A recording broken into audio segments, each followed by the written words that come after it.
Pertama kita ucapkan puji syukur kepada Allah Subhanahu wa taala yang telah memberikan kesehatan kepada kita semua sehingga kita bisa melaksanakan kegiatan KKS yang kelima ini. Kegiatan KKS yang kelima ini akan dibawakan oleh Sylvia Faiz atau Hiri. Kepadanya tempat dan waktu dipersilahkan.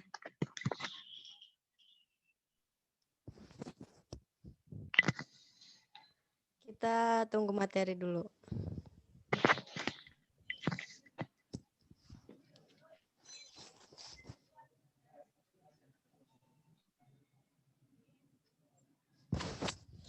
Ya, Assalamualaikum warahmatullahi wabarakatuh. Waalaikumsalam warahmatullahi wabarakatuh. Hari ini merupakan rangkaian program KKS Kelompok 1 Tim A Perbankan Syariah Fakultas Agama Islam Universitas Muhammadiyah Profesor Dr. Hamka, yaitu proker KKS yang kelima kita dengan mitra UMKM. Nah, perencanaan keuangan pribadi. Apa sih perencanaan keuangan pribadi itu? Nah, perencanaan keuangan pribadi adalah serangkaian langkah yang sistematis, jelas, dan dapat dilakukan berulang kali secara konsisten untuk mencapai hasil yang diinginkan. Berulang kali secara konsisten ini merupakan proses yang harus dijalani supaya fokus pada tujuan yang ingin dicapai. Jangan pernah mendengarkan sugesti negatif. Abaikan sugesti negatif dari orang lain tentang kita. Karena cuma kita yang bisa bertanggung jawab menentukan tujuan hidup kita. Next. Apa tujuan dari perencanaan keuangan pribadi? Perencanaan keuangan pribadi ini untuk mencapai financial freedom. Nah, apa sih yang dimaksud financial freedom? Financial freedom ini kondisi di mana kita sudah memiliki kekayaan atau keuangan yang cukup untuk memenuhi semua kebutuhan kita tanpa harus bekerja lebih keras lagi. Contohnya kita terbebas dari hutang, tersedia dana pendidikan untuk anak kita. Yang ketiga, punya penghasilan tetap di hari tua, punya rumah yang nyaman. Rumah yang nyaman ini tidak mesti mewah ya, teman-teman.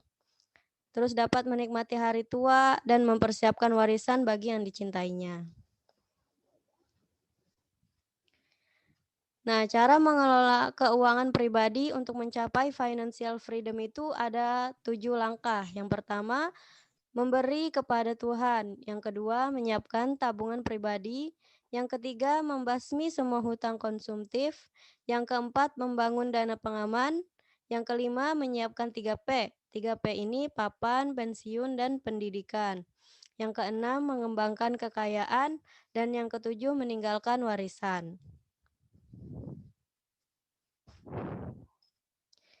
Nah, memberi pertama kepada Tuhan atau sedekah, ayatnya adalah Quran Surat Al-Baqarah ayat 261, yaitu perumpamaan nafkah yang dikeluarkan oleh orang-orang yang menafkahkan hartanya di jalan Allah adalah serupa dengan sebutir benih yang menumbuhkan 7 bulir. Pada tiap-tiap bulir 100 biji, yaitu Allah melipat gandakan bagi siapa yang Dia kehendaki dan Allah Maha luas karunia-Nya lagi Maha mengetahui. Yang kedua, menyiapkan tabungan pribadi. Bagaimana kita bisa punya tabungan? Yaitu kita dapat memahami mana kebutuhan dan gaya hidup. Jadi produk yang kita beli, barang-barang yang kita beli, semuanya ini akan dihisap manfaatnya. Misalnya kita beli tas ini bakal dihisap untuk apa manfaatnya, apakah untuk hanya bergaya-gaya atau ada fungsinya. Yang kedua, kurangi pengeluaran untuk gaya hidup. Yang ketiga, prioritaskan kebutuhan yang mendesak. Yang keempat, mencari pendapatan tetap dan menghasilkan pendapatan tetap setiap bulannya. Ada quote of the day yaitu, sekecil apapun uangnya akan cukup bila digunakan untuk hidup. Tapi sebanyak apapun uangnya tak akan pernah cukup jika hanya untuk memenuhi gaya hidup. Yang ketiga langkahnya yaitu membasmi semua hutang konsumtif. Hutang itu sebenarnya ada 2 macam, yaitu hutang produktif dan hutang konsumtif. Hutang produktif itu hutang untuk membeli sebuah barang lalu dijadikan modal untuk memperoleh penghasilan atau nilai tambah. Contohnya, hutang motor untuk dijadikan ngojek. Itu kan akan menghasilkan tuh setiap kita ngojek dapat berapa. Kemudian hutang beli rumah. Kenapa? Karena kita bisa menghemat sewa rumah dan memiliki nilai tambah. Karena tanah itu kan harganya akan naik setiap tahunnya. Dan yang kedua ini adalah hutang konsumtif. Hutang konsumtif adalah hutang untuk mengkonsumsi barang ataupun jasa yang nilainya terus berkurang karena dipakai atau menambah biaya baru dalam pemakaiannya. Kemampuan membayar hutang yang ideal yaitu total hutang tidak melebihi 35% dari pendapatan tetap bulannya. Untuk hutang produktif minimum 20%, untuk hutang konsumtif maksimum 15%. Tujuan mengelola hutang agar tidak terjebak dalam keadaan besar pasak daripada tiang dan barang-barang berharga tidak disita oleh debt collector. Yang keempat yaitu langkahnya membangun dana pengaman atau dana darurat. Bagaimana caranya? Yaitu sebagian dalam tabungan di bank, sebagian lagi dalam deposito jangka pendek di bank. Sebagian dalam bentuk lain seperti emas, karena emas ini bisa investasi sembari berhias ya. Rasio aset likuid adalah 15% dari kekayaan yang dimiliki. Kemudian langkah selanjutnya menyiapkan 3P, yaitu papan, pendidikan, dan pensiun.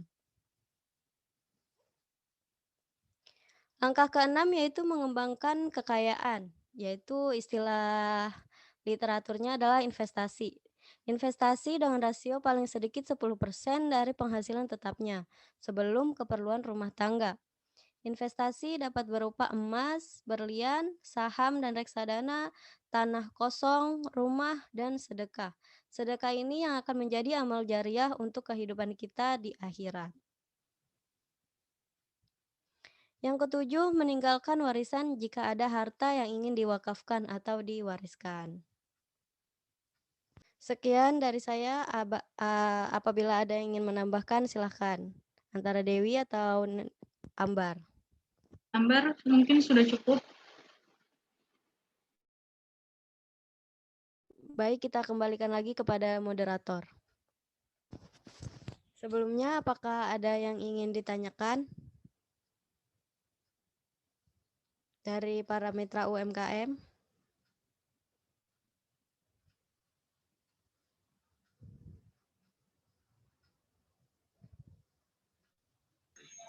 Kayaknya sama yang kita praktekkan, cuma kadang-kadang masih ada yang agak sulit. Apalagi masa pandemi kan, untuk menyisihkan yang tabungan ininya agak sendirilah, soalnya pengaruh banget ke omset. Itu aja sih Silvi. Tapi terima kasih ilmunya. Emang yang kita terapkan ya seperti itu. Oh, iya. Bila tidak ada yang ingin ditanyakan, mungkin sampai di sini saja. Jadi perencanaan keuangan itu sangat penting dan sangat perlu untuk dilaksanakan. Apalagi jika ada dana-dana darurat, itu kan untuk sebagai simpanan. Jadi kalau misalkan ada dalam keadaan darurat, perencanaan keuangan yang sudah kita siapkan bisa digunakan pada saat darurat itu. Terima kasih atas perhatiannya para mitra UMKM. Kurang lebihnya mohon maaf. Wassalamualaikum warahmatullahi wabarakatuh. Waalaikumsalam warahmatullahi wabarakatuh.